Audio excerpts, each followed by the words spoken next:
call to order the Wednesday, September 18th, 2019 meeting of the Lake Havasu City Airport Advisory Board.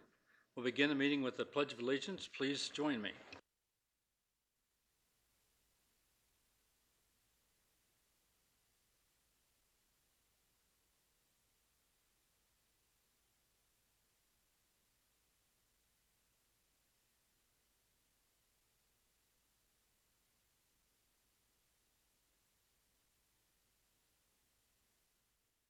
Cindy, would you conduct a roll call, please? Shannon Stebbins. Here. Lewis Worthy. Here. Dave McNary. Robbie Willis. Here. Brian Schultz. Here.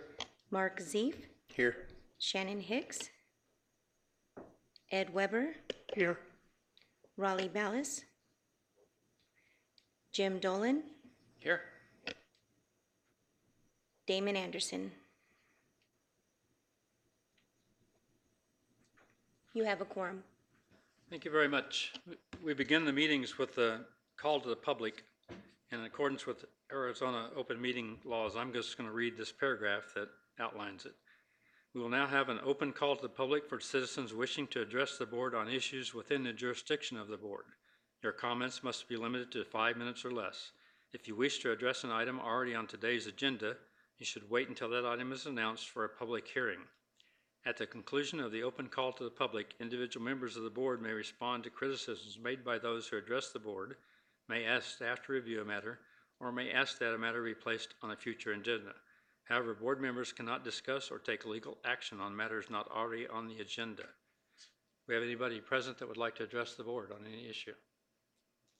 Seeing none, we'll close the open call to the public. The next item is the approval of the August 21st, 2019 meeting minutes. Should have received those, and are there any corrections? I would entertain a motion to approve. Motion to approve. Mr. Schultz moves to approve. Do I have a second? Second. Second. And third. Second by Mr. Ed Weber. Any opposed? Unanimously approved, Cindy. Mr. Anderson, our airport supervisor, is ill today, and standing in for him will be Cindy, and I'll back her up on any items that she doesn't know about. Cindy, you want to go ahead? Thank you.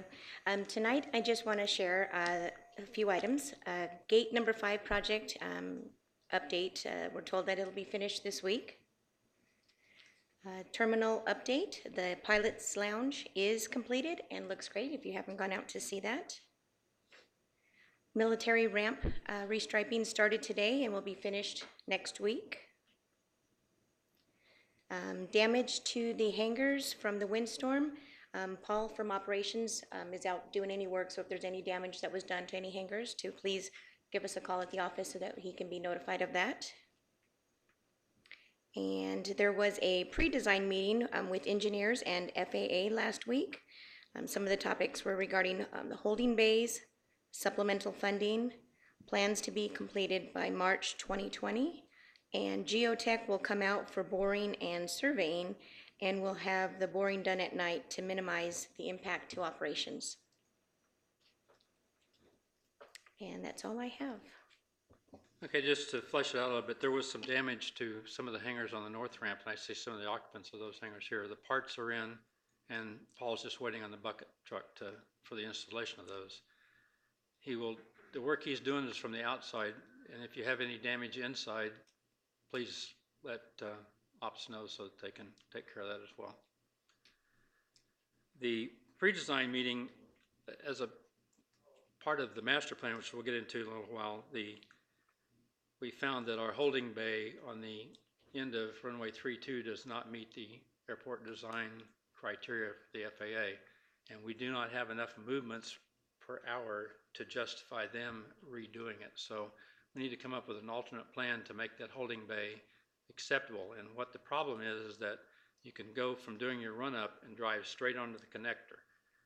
And that is no longer what they want because of runway intrusions. They want you to come out of the holding bay, have to turn on the taxiway, and then turn on that connector. They don't want any straight across access any longer. So Damon would like to have that as a future discussion item. When we get to that part of the agenda, we'll put that in. You want to talk about upcoming events as well, or would you like for me to go through that? Cindy? For upcoming events, excuse me, we have Havasu Air Race. Havasu Air Race will be held on November 7th, 8th, and 9th. That's to start in Sedona, then on to Sun Valley, and on to Tucson, with an overnight stay in Tucson to finish back here at Havasu. Pam, would you like to say anything more about that? Where can they get information? Is it havasu600.com? So if you go to the internet, it'll tell you everything that you need to know about it, and there are openings available. I think there's 8 to 10 racers signed up at this point. Yeah, we have 8 racers signed up now, and I have, I think 5 on their way, so we'll take 20 airplanes. So if you want to participate, go to the website and sign up, contact Pam, and she can give you all you need. Brian, you're hosting the FAST team. Would you like to just give a brief description of what that is? Sure, that's, I believe, the 23rd of November. We're going to do an uncontrolled airport and parachute operation safety meeting, just mainly going over Advisory Circular 90-66 Bravo. So that'll be at the airport terminal, 10 a.m. on the 23rd of November. So that's open to all pilots and anybody that has interest in it, is that correct? Anybody that wants to come, for sure. And it's sponsored by our local EAA. Are there any questions concerning the supervisor's report? Anybody like to make any comment? Seeing none, we'll go on to our first and only item today for our public hearing, and that's the Airport Master Plan update. We had our planning committee meeting, and the most important thing to come out of that is actually the FAA administration has approved the forecast for the use of the airport as a B2 airport as existing critical design criteria, and as a D3 as a future design criteria. And without getting into the weeds, we have to know that before the master plan can go any farther forward to know what types of runway, what the required safety setbacks are, et cetera, et cetera. And it impacts substantially. For example, on the north ramp, where we thought we would possibly build hangars on the east edge of that ramp, with a D3 airport, the runway obstacle-free area would actually prohibit that. It would extend into that ramp area. So it's, as we go forward in the future, it was a major milestone to get that approved. And that's the criteria that justifies us maintaining the runway we have. And the B2 is basically for single engine up to medium turboprops. The D3 encompasses up past Gulfstream 650s, which we have one based at the airport. The thinking is that the future expansion of the airport will probably be greatly enhanced by people bringing that type of aircraft in from our adjoining state, who charges exorbitant tax rates, and take the benefit of the cheaper tax and cheaper fuel to base aircraft here. So a lot of the airport master plan has that as a future goal.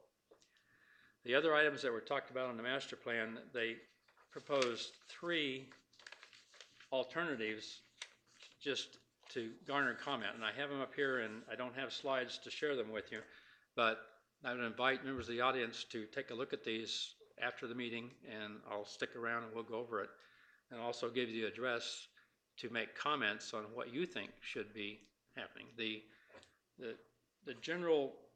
big issues are the flat area that is to the south of the fire station that was reserved for a new terminal and new parking lot.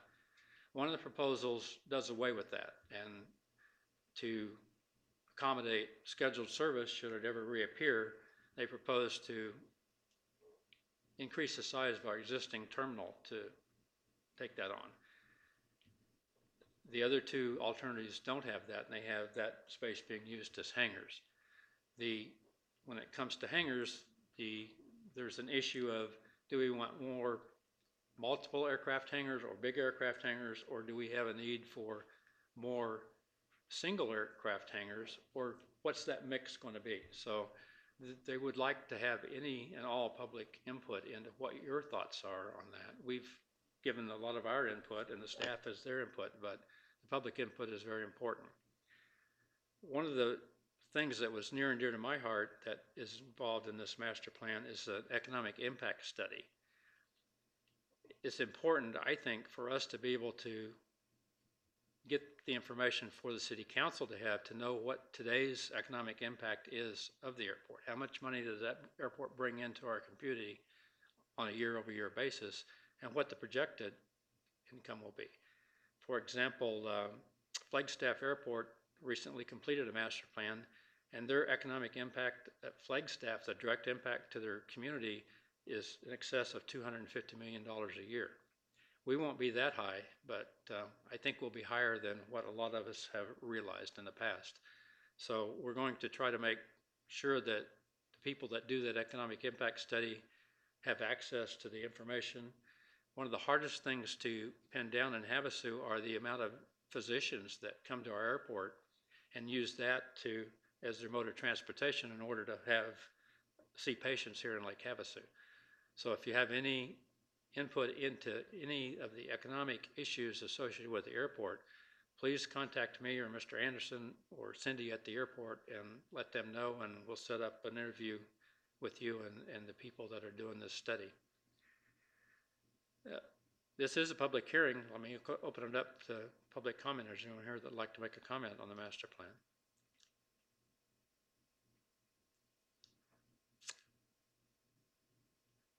Seeing none, we'll close the comment. How about comments from anybody else on the airport board? So a quick meeting. That's basically where we're at. The devil's in the details, and this master plan is looking ahead 10 years. We're just finishing up a master plan that we are presently have been developing under that is 10 years old. So the master plan is the basis that we get grant money from the FAA as well. Plus it's a direct impact for pilots and users of the airport as well, which way some of these things go. Some of the issues that I see are there's a great disparity in the amount of non-aeronautical use land that's set aside from one alternative to the next. It happens to be my opinion that we should have the most land that we have that's available, that able to be used by aircraft for hangars or whatever, to be used for that, and to allow businesses to go across the street in the commercial areas, or we have the industrial park just to our south as well. But that's just my opinion, and your opinion is just as valuable as mine. I will also provide you with the address for your opinions, and that address is Kaufman Associates Incorporated. It's a street address in Scottsdale, and I'll be happy to give that to anyone after the meeting, or you can contact me or Damon or anybody at the airport, and they'd be happy to pass that along to you for written comments, which they're going to ask for. Any more comments from the board? No, I had Mr. a Z? question, Mr. What's the largest passenger plane we could currently land at the airport? I'd have to go back and look at it has to do with the footprint. It's a weight thing for the runway. I think we're 100,000 pound double wheel, I think. Single wheel, 100,000 single wheel. So you could bring a lightly loaded 727 in here. 737s have no issue. 737 is well known. We have that size airplane landing out there routinely. C-130s, Lockheed Electras from the Navy. That size airplane can use the airport. You know, I remember going to the air show a while back, and they had a big plane. How much did that one weigh? I don't know what to call it, so I don't want to. Was it a C-117? Yeah, that looked pretty At the air massive. show at our Yeah. Oh, it didn't land. The issue is not what the airplane weighs, but what the footprint weighs. So you divide the weight of the airplane by the amount of wheels. So a C5 has 12 wheels. that you're dividing that. So a lightly loaded C5 with no cargo on board could possibly land. The problem would be exiting the runway on the taxiways. You could bring a lightly loaded L-1011 in here as well, especially an L-10 that has a landing gear in the center of it, which adds 2 more wheels to the weight distribution. So a 100,000 pound single wheeled aircraft, that would be that's a lot of weight capability. And it may go up, part of the issue of having this survey done that was talked about in the supervisor's report and drilling cores is that the belief is that our substrate under the runway and under the taxiway is much better than the average that they use, and we think that our weight will probably go up substantially. Does that answer the question? Yeah, thank you. Any other questions? Seeing none, we'll close that issue and move on to future discussion items. The one item that for sure that I have is the item from the supervisor's report to put the run-up bays on the next agenda to go over what issues he has with that and what some of the alternatives might be. If there are no other issues that are known, then you can communicate them to me or to Damon, and we'll see that they get put on it. Any other comments or questions?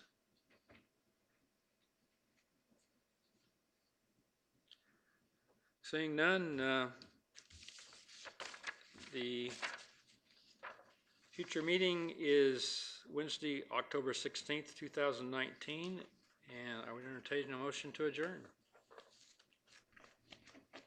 Motion to adjourn. Mr. Schultz makes a motion. Do I have a second? I'll second. Seconded by Ed Weber. Without objection, we are adjourned.